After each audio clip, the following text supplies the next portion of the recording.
राधे राधे दोस्तों।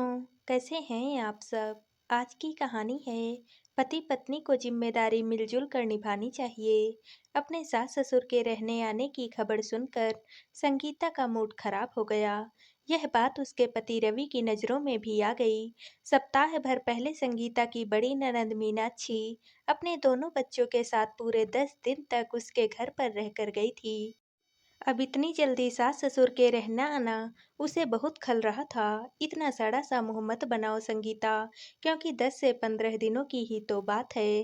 पहली बार दोनों अपने छोटे से कस्बे में रहने के लिए आ रहे हैं, इसलिए मैं टाल मटोल नहीं कर सकता था।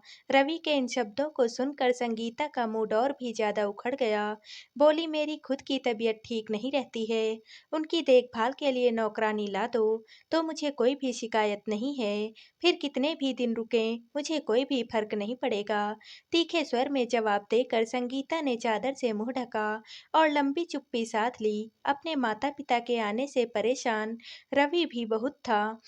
मीनाक्षी के सामने संगीता के साथ उसका कई बार झगड़ा भी हुआ था। उन सब झगड़ों की खबर उसके माता पिता तक निश्चित रूप से मीनाक्षी ने तो पहुंचा ही दी होगी। वह जानता था कि माता पिता अपना पुरातन पंथी रवैया नहीं छोड़ेंगे और पूरी सोसाइटी में उसकी जग हंसाई हो सकती है। शादी होने के सिर्फ 5 महीने के बाद बेटा बहू खूब लड़ने झगड़ने लगे थे। इस तथ्य ने उसके माता पिता का दिल दुखाकर उन्हें चिंता से भर दिया होगा। अब रवि उनका सामना करने का हौसला अपने भीतर जुटा ही नहीं पा रहा था। वह कोविड-19 का बहाना बनाकर उन्हें टालता रहा था, पर अब वह बहाना चल नहीं रहा था। लगभग ऐसी ही मनोस्थिति संगीता की भी थी। काम के बोझ का तो उसने बहाना बनाया था। वह भी अपने सास ससुर की नज़रों के सामने खराब छवि के साथ आना नहीं चाहती थी। उनका चिंता करना या समझना उसे अपमानजनक महसूस होगा और वह उस स्थिति का सामना करने से बचना चाहती थी। रवि के माता-पिता कोविड-19 के दिनों में अकेले ही रहे थे और अकेलेपन को सहज लेते रहे थे। अगले दिन शाम को उसके सास-ससुर उनके घर पहुंच गए। दोनों में से किसी ने भी रवि और उसके बीच 2 साल से चलने वाले झगड़ों की चर्चा नहीं छेड़ी। उसे 2 सुंदर साड़ियों का उपहार भी मिला। सोने जाने तक का समय इधर-उधर की बातें करते हुए बड़ी अच्छी तरह से गुजरा और संगीता ने मन ही मन बड़ी राहत महसूस करी। अपने सास-ससुर के सामने ना मैं आपसे उलझूंगी और ना ही मुझसे झगड़ना। संगीता के इस प्रस्ताव पर रवि ने फौरन अपनी सहमति की मुहर सोने से पहले ही लगा दी थी। अगले दिन शाम को जो घटा, उसकी कल्पना भी उन दोनों ने कभी भी नहीं करी थी।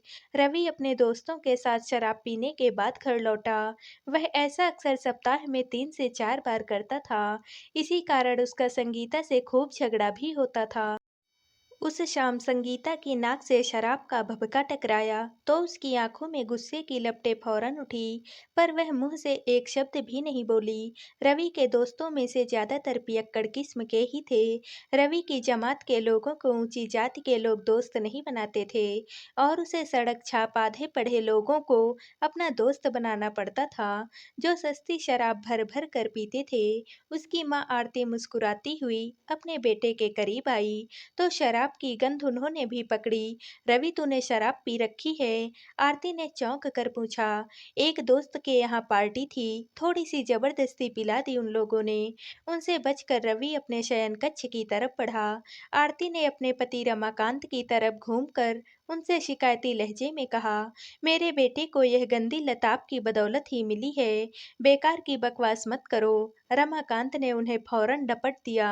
मैं ठीक ही तो कह रही हूँ। आरती निडर बनी रही। जब यह बच्चा था तब इसने आपको शराब पीते देखा और आज यह खुद भी पीने लगा है। मुझे शराब छोड़े हुए 10 साल हो गए हैं। जब ब्लड प्रेशर बढ़ गया और लीवर खराब होने लगा तब छोड़ा है आपने पीना। मैं लगातार शोर मचाती थी कि बच्चे पर बुरा असर पड़ेगा, पर मेरी कभी भी नहीं सुनी आपने। मेरा बेटा अपना स्वास्थ्य अब बर्बाद कर देगा और उसके जिम्मेदार सिर्फ और सिर्फ आप होंगे। अपनी बेकार की बकबक बंद कर, बेवकूफ औरत। उनकी गुस्से से भरी चेतावनी के बावजूद आरती ने चुप्पी नहीं साधी, तो उनके बीच झगड़ा बढ़ता ही गया। संगीता अपनी सास को दूसरे कमरे में ले जाना चाहती थी, पर वह असफल रही। रवि ने बार बार रमाकांत से चुप हो जाने की प्रार्थना करी, पर उन्होंने बोलना बंद नहीं किया। रमाकांत को अचानक से इतना तेज गुस्सा आया कि नौबत आरती पर हाथ उठाने की आ गई। तब संगीता अपनी सास को जबरदस्ती खींचकर दूसरे कमरे में लेकर गई। रवि देर तक अपने पिता को गुस्सा न करने के लिए समझाता रहा। रमाकांत खामोशी से उसकी बातें सिर झुकाए हुए सुनते रहे। उनके पास से उठने के समय तक रवि का नशा यूं गायब हो चुका था, जैसे उसने शराब पी ही नहीं थी। सारा झगड़ा उसके पिता की शराब पीने की पुरानी आदत को लेकर हुआ था। कमाल की बात तो यह थी कि उसे दिमाग पर बहुत ज्यादा जोर डालने पर भी याद नहीं आया कि उसने कभी अपने पिता को शराब पीते हुए देखा हो। शादी के बाद संगीता ज्यादा दिन अपने सास ससुर के साथ नहीं रही थी।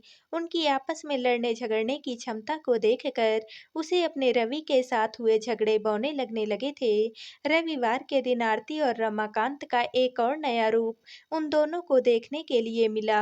संगीता ने आरती द्वारा पूछे गए एक सवाल के जवाब में कहा, इन्हें घूमने जाने या फिर फिल्म देखने का बिल्कुल भी शौक नहीं है। मुझे फिल्म देखे हुए महीनों बीत गए हैं। बकवास हिंदी फिल्में सिनेमा हॉल पर देखने में 3 घंटे बर्बाद करने की क्या ही तुक है। रवि ने सफाई दी। फिर केबल पर दिन रात फिल्में आती रहती हैं। टीवी पर फिल्में देख कर यह अपना शौक पूरा कर लेती हैं। माँ नेटफ्लिक्स भी है, बहुत सीरीज हैं, उन्हें देखे ना। असल में तुम बाप बेटे दोनों को ही अपनी अपनी पत्नी के शौक पर खर्चा करना अच्छा नहीं लगता है। आरती ने अपनी बहू का हाथ प्यार से अपने हाथ में लेकर शरारती स्वर में टिप्पणी करी, तुम हर बात में मुझे क्यों बीच में घसीट लेती हो? अरे मैंने तो शादी के बाद तुम्हें पहले साल में कम से कम 50 फिल्में दिखाई होंगी। रमाकांत ने तुनक कर सफाई दी। फिल्में देखने का शौक आपको था, मुझे नहीं। तू तो हॉल में आंखें बंद करके बैठी रहती होगी, अपने पति के कटाक्ष को नजरअंदाज करके। आरती ने मुस्कुराते हुए संगीता से कहा, मुझे चाट खाने का शौक था और इन्हें एसिडिटी हो जाती थी बाहर का कुछ भी खाकर। तुम्हें एक घटना सुनाऊं? सुनाइए मम्मी। संगीता ने फौरन से उत्सुकता दिखाई। तेरे ससुर शादी की पहली सालगिरह पर मुझे आलू की टिक्की खिलाने के लिए ले गए। टिक्की की प्लेट मुझे पकड़ाते हुए बड़ी शान से बोले कि जाने मन आज फिर से करारी टिक्कियों का आनंद लो। तब मैंने चौंक कर पूछा कि मुझे आपने पहले टिक्की कब खिलाई? इस पर जनाब बड़ी ही अकड़ के साथ बोले कि इतनी जल्दी भूल गई? अरे शादी के बाद हनीमून मनाने जब मसूरी गए थे, क्या तब नहीं खिलाई थी एक प्लेट टिक्की? आरती की बात पर संगीता और रवि खिलखिलाकर हंसे। रमाकांत झेपे झेपे से अंदाज में मुस्कुराते रहे। शरारत भरी चमक आंखों में लाकर आरती उन्हें बड़े ही प्यार से निहारती रही। अचानक से रमाकांत खड़े हुए और नाटकीय अंदाज में छाती फुलाते हुए रवि से बोले, झूठी सच्ची कहानियां सुनाकर मेरी माँ मेरा मजाक उड़ा रही हैं, यह मैं बर्दाश्त नहीं कर सकता हूँ। आपको इस बारे में कुछ करना चाहिए पापा। रवि बड़ी ही कठिनाई से अपनी आवाज में गंभीरता पैदा कर पाया। तू अभी जा और पूरे 100 रुपए की टिक्की चाट ला कर इसके सामने रख दे।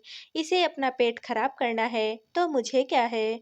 बात मेरी चाट की नहीं है, बल्कि संगीता के फिल्म ना देख पाने की चल रही थी साहब। आरती ने आंखें मटका कर उन्हें याद दिलाया। रवि, रमाकांत ने सामने बैठे बेटे को उत्तेजित लहजे में फिर से आवाज दी। जी पिताजी। रवि ने फौरन मदारी के जमूरे वाले अंदाज में जवाब दिया। क्या तू जिंदगी भर अपनी बहू से फिल्म न दिखाने के ताने सुनकर अपमानित होना चाहेगा? बिल्कुल भी नहीं। तो फिर जा, जाकर 4 टिकट फ़िल्म के भी ले आ मेरे लाल। ले आता हूँ, पर 4 टिकट क्यों? हम दोनों भी इनकी खुशी की खातिर 3 घंटे की यातना सह लेंगे। जी रवि की आवाज़ कुछ कमज़ोर पड़ गई। अपने घटिया मुकद्दर पर आंसू बहा लेंगे। जी, कभी-कभी आंसू बहाना आँखों के लिए अच्छा भी होता है बेटे। जी, जा फिर चाट और टिकट ले आ। लाइए पैसे दीजिए। अरे अभी तू खर्च कर दे, मैं बाद में तुझे दे दूँगा। उधार नहीं चलेगा। मेरे पास सिर्फ 2-2 हज़ार के नोट हैं, मैं तुड़ा देता देता हूँ, मुझ पर विश्वास नहीं है तुझे। रवि मुस्कुराता हुआ खामोश सा खड़ा रहा।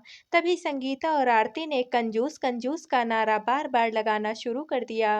रमाकांत ने उन्हें नकली गुस्से से घूरा, पर उन पर कोई भी असर नहीं हुआ। तब वे अचानक से मुस्कुराए और फिर अपनी पर्स से पैसे निकालकर उन्होंने 500 के 2 नोट रवि को पकड़ा दिए। संगीता और आरती अपनी जीत पर खुश होकर खूब जोर से हंसी। उनकी हंसी में रवि और रमाकांत भी शामिल हुए। उस रात संगीता और रवि एक दूसरे की बाहों में कैद होकर गहरी नींद सोए। उनका वह रविवार बड़ा ही अच्छा गुजरा था। एक लंबे समय के बाद रवि ने दिल की गहराइयों से संगीता को प्रेम किया था। प्रेम से मिली तृप्ति के बाद उन्हें गहरी नींद तो आनी ही थी। अगले दिन सुबह 6 बजे के करीब रसोई से आ रही खटपट की आवाजें सुनकर जब संगीता की नींद टूटी, वह देर तक सोने की आदी थी। नींद जल्दी खुल जाए तो उसे सिर दर्द पूरा दिन परेशान करता था। सुबह बेड टी उसे रवि ही 7 बजे के बाद पिलाता था। उसे अपनी बगल में लेटा देखकर संगीता ने अंदाजा लगाया कि उसके सास ससुर रसोई में कुछ कर रहे हैं। संगीता उठे या लेटी रहे की उलझन को सुलझ नहीं पा रही थी कि तभी आरती ने शयन कक्ष का दरवाजा खटखटाया। दरवाजा खोलने पर उसने अपनी सास को चाय की ट्रे हाथ में लिए हुए खड़ा पाया। रवि को उठा दो बहू और दोनों चाय पी लो। आज की चाय तुम्हारे ससुर ने बनाई है। वे नाश्ता बनाने के मूड में भी हैं। ट्रे संगीता के हाथों में पकड़ाकर आरती उल्टे पैर ही वापस चली गई। संगीता मन ही मन कुढ़ गई। रवि को जागा हुआ देखकर उसने मुंह फुलाकर कहा, नींद टूट जाने से सारा दिन मेरा सिर दर्द से फटता रहेगा। अपने माता पिता से कहो कि मुझे जल्दी ना उठाया करें। रवि ने हाथ बढ़ाकर चाय का गिलास उठाया और सोचपूर्ण लहजे में बोला, पापा को तो चाय तब बनानी नहीं आती थी, फिर वे आज नाश्ता बनाएंगे। यह चक्कर मुझे कुछ भी समझ में नहीं आया। संगीता और सोना चाहती थी, पर वैसा कर नहीं सकी। रमाकांत और आरती ने रसोई में खटर पटर मचाकर उसे दबाव में डाल दिया था। बहू होने के नाते रसोई में जाना अब उसकी मजबूरी थी। चाय पीने के बाद जब संगीता रसोई में पहुंची, तब रवि उसके पीछे पीछे था। रसोई में रमाकांत पोहा बनाने की तैयारी में लगे हुए थे। आरती एक तरफ स्टूल पर बैठी अखबार पढ़ रही थी। उन दोनों के पैर छूने के बाद संगीता ने जबरन मुस्कुराते हुए कहा, पापा आप यह क्या कर रहे हैं? पोहा मैं तैयार करती हूँ। आप कुछ देर बाहर घूम कर आइए। रमाकांत ने हंसकर कहा, तेरी सास से मैंने 2-4 चीजें बनानी सीखी हैं। ये सब करना मुझे अब बड़ा अच्छा लगता है। बाहर घूमने का काम आज तुम और रवि करके आओ। माँ पापा ने रसोई के काम कब सीख लिए और उन्हें ऐसा करने की जरूरत क्या ही आ पड़ी थी? रवि ने हैरान होकर पूछा, तेरे पिता की जिद के आगे किसी की चलती है क्या? पति पत्नी को घर गृहस्थी की जिम्मेदारियां आपस में मिलजुल कर निभानी चाहिए। यह भूत इनके सिर पर अचानक कोविड-19 के लॉकडाउन के दौरान चढ़ा और सिर्फ सप्ताह भर में पोहा आमलेट, उपमा सूजी की खीर, सादे पराठे और आलू की सूखी सब्जी बनाना सीख कर ही माने। आरती ने रमाकांत को प्यार से निहारते हुए जवाब दिया, यह तो कमाल हो गया। रवि की आंखों में प्रशंसा के भाव उभरे। जब तक मैं यहाँ हूँ, तुम सबको नाश्ता कराना अब मेरा काम है। रमाकांत ने जोशीले अंदाज में कहा, आज पोहा खाकर ही हमें मालूम पड़ेगा कि रोज रोज आपका बनाया हुआ नाश्ता हम झेल पाएंगे या नहीं। अपने इस मजाक पर सिर्फ रवि ही खुद हंसा। आप रसोई में काम करें, यह ठीक नहीं है। संगीता ने हरी मिर्च काट रहे रमाकांत के हाथ से चाकू लेने की कोशिश करी। छोड़ना बहू। आरती ने उठकर उसका हाथ पकड़ा और कहा, ये रवि करेगा अपने पिता की सहायता। चल तू और मैं कुछ देर सामने वाले पार्क में घूम कर आए। बड़ा सुंदर बना हुआ है वह पार्क। संगीता ना ना करती रही, पर आरती उसे घुमाने के लिए घर से बाहर लेकर ही गई।